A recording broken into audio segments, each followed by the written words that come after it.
Singaporean entrepreneur and sanitation advocate Associate Professor Jack Sim has once again criticized the government's 10 million Singapore dollars grant to improve coffee shop toilet hygiene, calling it a short-term fix that avoids real accountability. Earlier in the week, Sim had described the initiative as a grave mistake that unfairly subsidizes private businesses and questioned its long-term sustainability. He argued that coffee shop owners should be held responsible for maintaining clean toilets instead of receiving government grants. In a Facebook post on Thursday, Sim further escalated his criticism, questioning why millionaire coffee shop owners needed public funding for basic hygiene upkeep.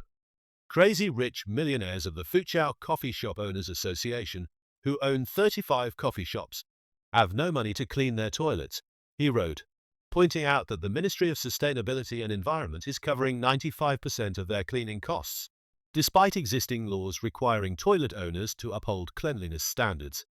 Sim included a screenshot of a mainstream media interview with the late Hoon Thing Leong, the former boss of Kim San Leng, a well-known coffee shop chain.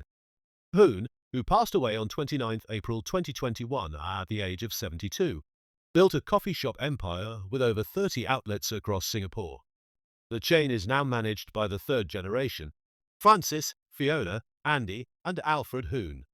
By referencing Hoon, Sim appeared to highlight the financial strength of large coffee shop operators, arguing that they should be able to afford toilet upkeep without government assistance.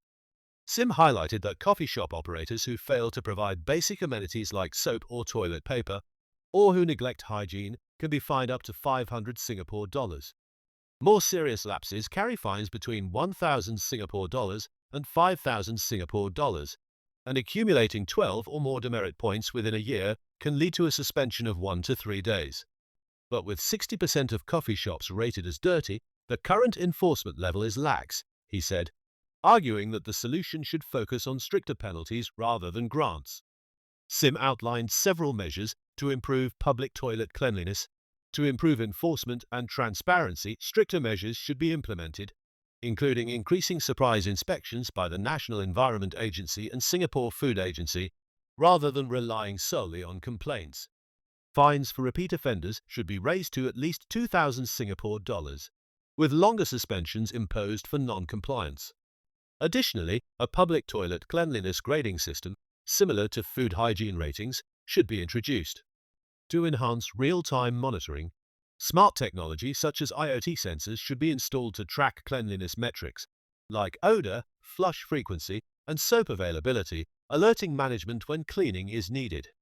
A QR code feedback system should be implemented, allowing customers to report unhygienic conditions directly to authorities. Furthermore, food and beverage operators should be required to log toilet cleaning digitally to ensure regular maintenance and prevent neglect. Name and shame unhygienic coffee shops so that customers can avoid them, and make toilet maintenance a required part of hygiene training for F&B staff. Sim also suggested Singapore take inspiration from China, where social media influencers use platforms like Red Note to rate public toilets and encourage customer feedback. He argued that similar transparency would pressure business owners to maintain cleanliness or risk losing customers.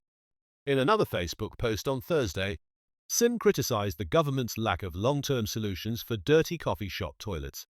We have been talking about this problem for over 30 years without results.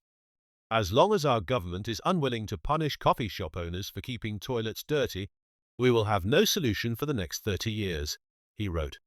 He accused the government of kicking the can down the road and lacking a sustainable plan. Sim also took aim at Professor Pauline Straughan, a sociologist from Singapore Management University, whose views were featured in a Leon Herzau commentary defending the grant. Important note: please note that Professor Pauline Straughan is a paid consultant of the NEA, and her opinion may or may not be influenced by this relationship, he wrote, raising concerns about potential bias. The Leon Herzau commentary argued that coffee shop toilets function as public amenities and that the grant helps maintain hygiene rather than directly benefiting business owners. Experts quoted in the piece supported the grant, saying it would incentivize owners to improve hygiene standards.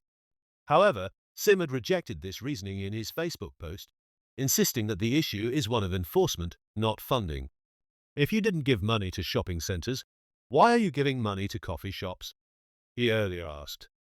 The government announced two separate 5 million Singapore dollars grants for coffee shop toilet hygiene during the Committee of Supply 2025 debate on 4th March.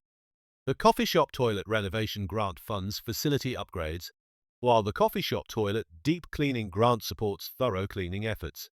Both grants, managed by the NEA, cover up to 95% of costs, with caps of 50,000 Singapore dollars for renovations and 25,000 Singapore dollars for deep cleaning per coffee shop.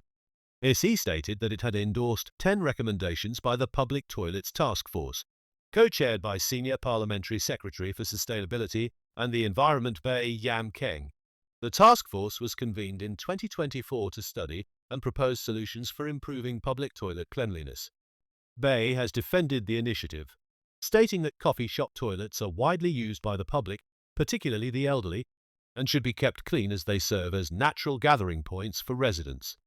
MSE also acknowledged that coffee shops face high footfall, but often struggle with limited manpower in cleaning and maintaining the toilets. As part of broader public hygiene efforts, the NEA and Singapore Food Agency conducted nearly 19,000 public toilet inspections in 2023, resulting in about 1,300 enforcement actions. Despite the government's push for improved hygiene, Sim's latest comments have intensified debate on whether public funds should be used to support private businesses or if stricter enforcement should be the priority. Further details on the grants and application process will be released later this year.